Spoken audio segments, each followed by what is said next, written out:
Tonight, just introducing ourselves, and then we'll start to roll. So I'll let you guys go first. Introduce yourselves a couple minutes each, and we'll go from there.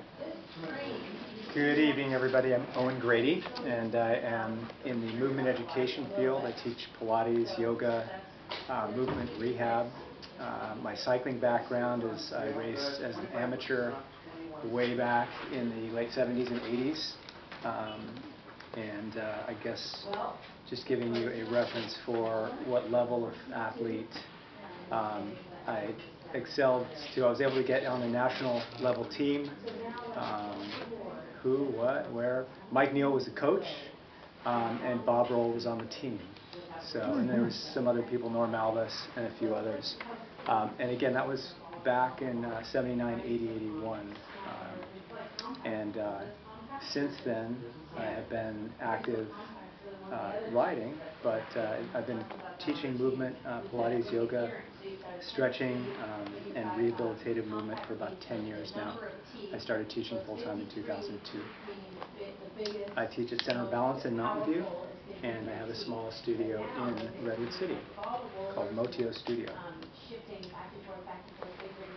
I think it rounds it out. Cool.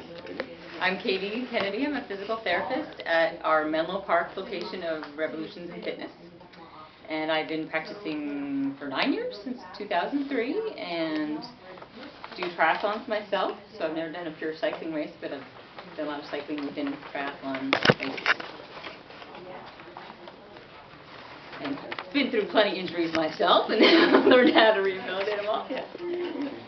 Thanks for coming. Thank you. I'm Curtis Tramblett. I've been out as a PT for almost 20 years now. Licensed cycling coach. Raced mostly mountain bike, little bits of road bike here and there at a national level. I've worked with pretty much everyone in the Bay Area and some national, international, including Garmin Cervelo. Been a client of mine nationally and internationally. Been doing mostly cycling specific stuff, but we also help out, of course, for athletes of all levels, and then just your average person look to get more comfortable. So tonight is a big picture. What we're really looking for is to answer some of your questions. How do you get more efficient on the bike, and how do you either improve speed and power or decrease what's slowing you down? And so I'm going to talk a little bit about the big picture, if you will, some of the kind of theory, philosophy, the what goes wrong with the musculoskeletal system. Katie's going to get a little more in depth of the how does that look specific to cyclists, and talk a little bit about what are the usual dysfunctions, probably throw in some what can we do about it, and then Owen's going to jump into the here's the different modalities and modes that are out there, whether it be yoga, Pilates, core stuff, etc., and say what's out there, what's good, bad, and indifferent. And I think you'll find that that's really insightful. And then we're just we're a big team up here, and we're gonna jump in over top of one another occasionally just to make some suggestions and have some fun. We don't hit one another that often, but so you guys can either stand or sit, whatever you feel comfortable with. So with that as a big picture, we like to think about the musculoskeletal system as having a couple of different, first, big picture limiters. When I say limiter of function, what do you think about? What limits, what are some sort of limiters that you might find on the bike? If your goal is to go faster or feel more comfortable on the bike or be able to function better in life, what are some limiters that what might pop up? Lack of flexibility. Lack of flexibility, absolutely. What else? Big picture. Attitude. Yeah, attitude. So there are some non-musculoskeletal stuff happening as well. If you don't believe you can take a corner fast, if you're frustrated at your teammates, if you don't believe you can climb a hill, then attitude is the psychology world is huge, and it's one of the untapped resources out there. What else? Fatigue. Yeah, strength and fatigue, endurance. How much power can you really push on that pedal? How strong are you, and can you keep that up? What else? Cardio. Yeah, what's your heart like? Can you keep on pumping through the heart and the lungs? What else? Proper form. Yeah, form. And what then drives form, whether it be the habit of moving well or is something tight or weak. So there are a huge number of limiters that we could talk about, like nutrition and handling. What we're going to focus on tonight are the musculoskeletal ones.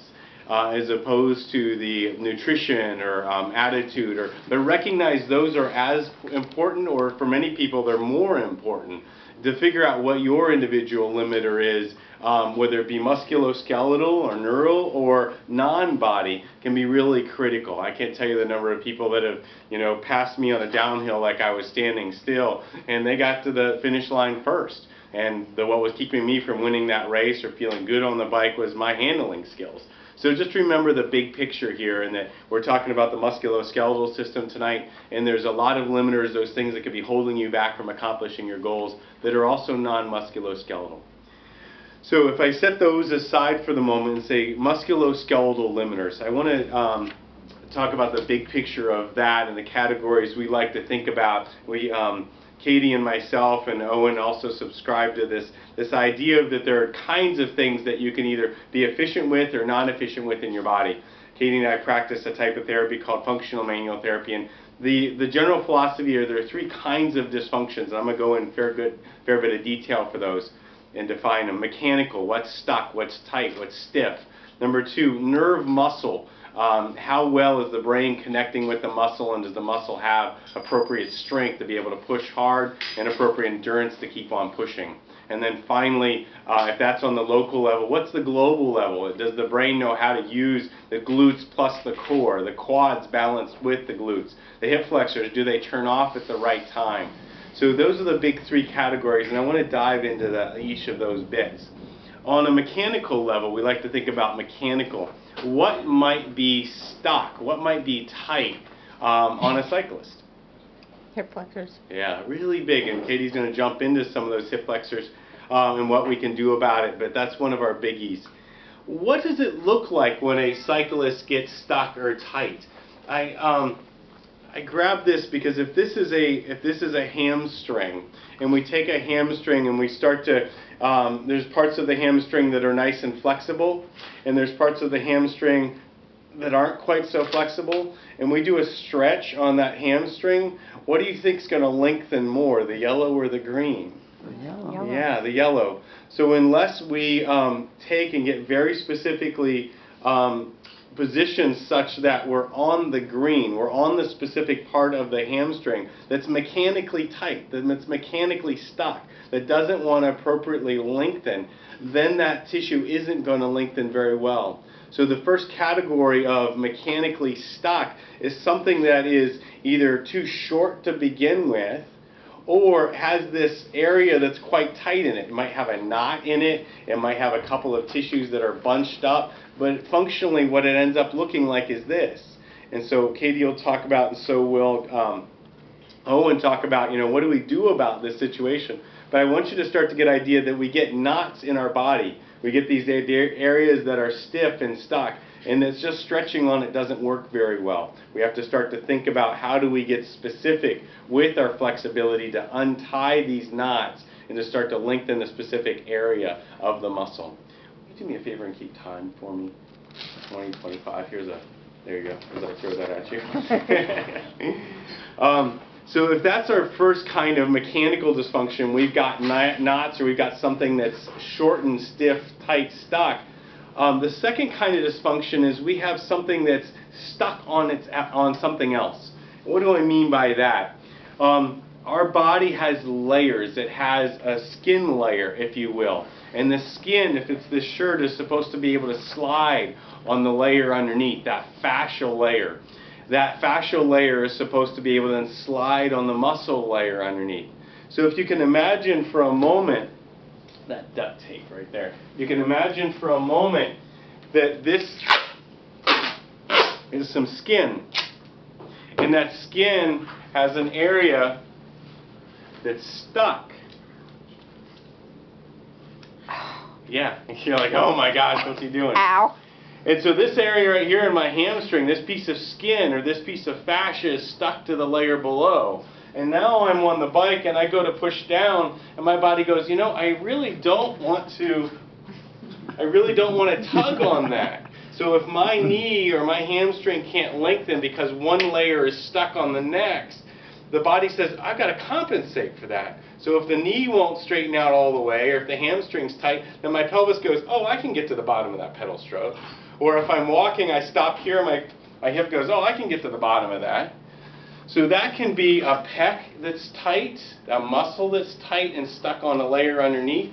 That can be a piriformis that's stuck and won't allow the hip to flex up. Anywhere in the body, you can get layers stuck on one another. The other visual I like a lot is if you take a book, 2 pages of a book slide nicely on one another. Now I get it wet. And you think about peeling those pages apart, and if those pages were just wet, how that water starts to become glue. Any layer in the body can get stuck on another layer, whether it be muscle to superficial fascia.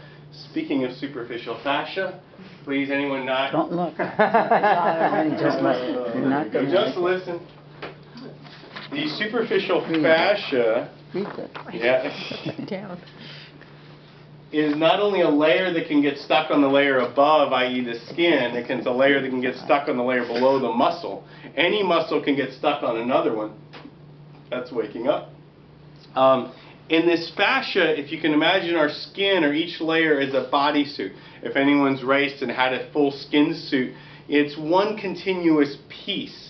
And so that if that's a piece and the body has a knot in it, can you see how that affects the rest of the system? So, play, maybe. Do I have to start from the beginning? I hope not. Ah, there we go. There, look at. So, Like this is the dissection of superficial fascia off of muscle. And there's that area there they're connected. You can see what Gil likes to call this fuzz. And that fuzz can move and slide and glide. And if it gets stuck on the layer below it, all of a sudden you have that piece of tape that's on the back of your knee. Or you have that glute or piriformis that doesn't want to move and something else has to. And then you say, oh, all I need to do is stretch that. Well, that doesn't work. Or that skin is glued on and you try to move and it doesn't work. If you could take off the entire superficial Oh. fascia in one piece, So, I think that you actually get to see that. because then no one would argue about it. I think we get to go there in a minute. He actually pulls off the entire, just like you can pull off the entire layer of skin, you can pull off the entire layer. There we go. Why is it yellow? Because there's a lot of adipose. A lot of fat. There's fat. Yeah. Because when I say superficial fascia, another way of saying that is fat interweaved with. She's like, oh God. So that's okay. just the white stuff is the superficial fascia? The white stuff is fascia connecting the fat layer down to the muscular layer. So that's really what you want in there, is just Yes. superficial fascia. You want that, and you want that fascia to be able to move and slide and glide. Otherwise, it's 2 pages of a book that are stuck. So it's nice if it's nice and fluffy and mobile, and when it gets glued together, you've got a real problem. How much should it move around? Mostly millimeters in areas, but some areas can move by inches. It depends upon where you're talking about. IT bands don't move as much as other areas, or they can get stuck quite easily. So I'm going to kill that for a moment so people aren't distracted by it. So if the body has these layers or these sheets that are stacked on top of one another, and they're working quite well together, you get a happy face. But if you have this dysfunction in an area, can you see how the whole system has to accommodate? Just like my body had to accommodate to the tightness of the back of the knee, it's not so obvious when you get the glutes a little bit tight and how the whole pelvis, neck, shoulders have to accommodate. But start to think about the body as a system as opposed to, oh, I've got a knee problem and that has nothing to do with my neck. Or, oh, I had this crash where I hit my hip and that has nothing to do with the rotation of my shoulders.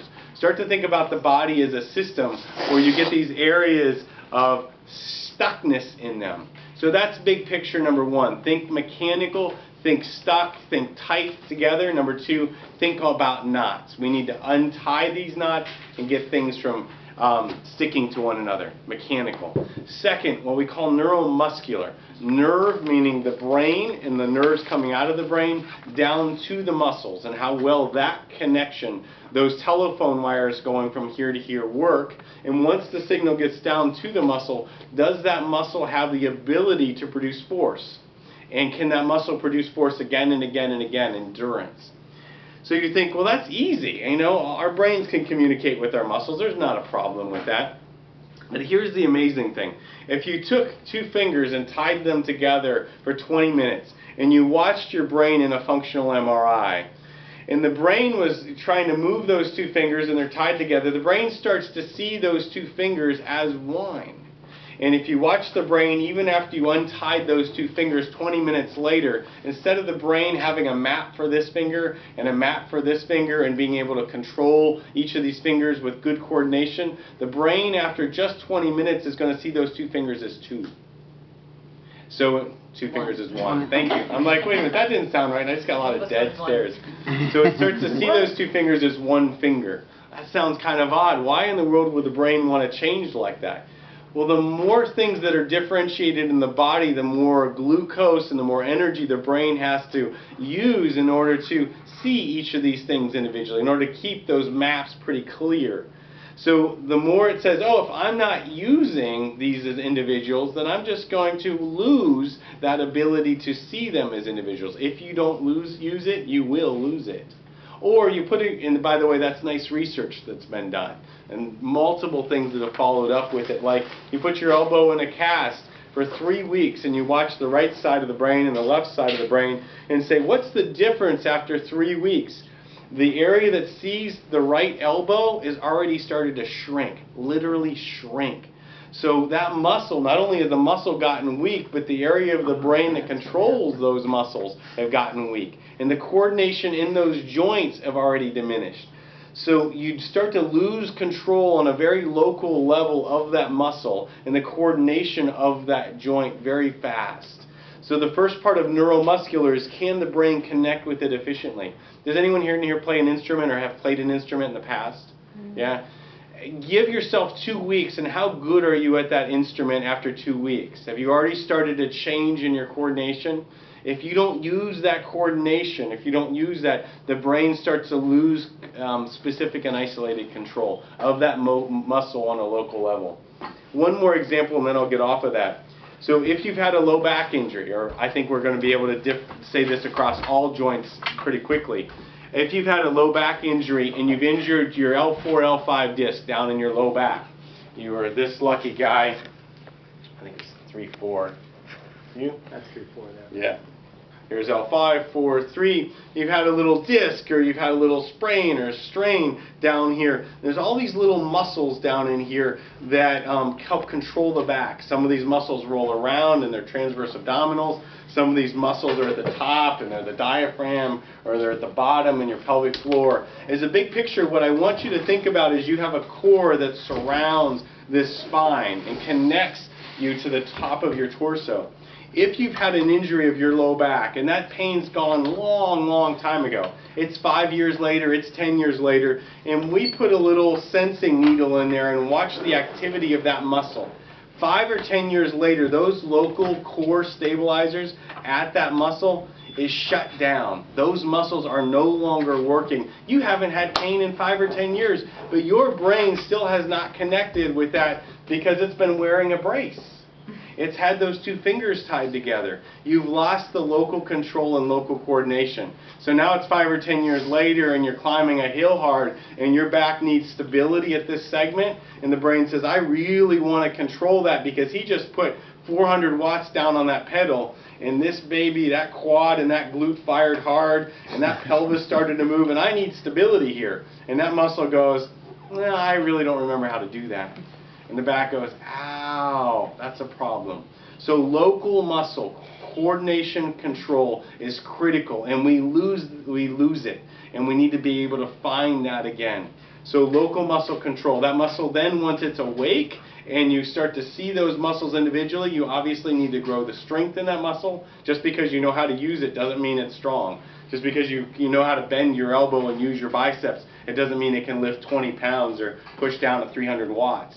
So local muscle strength, and then finally endurance. If you can push down for 300 watts once, that's great. But if you're climbing a hill for 20 minutes and that muscle starts to fatigue after 5, well, that first 20, 30, 100 pedal strokes was great. That muscle said, I'm tired now. You might have control of me. You might have been able to do it for 5 minutes, but I don't have any endurance down here. And now all of a sudden you have lost the stability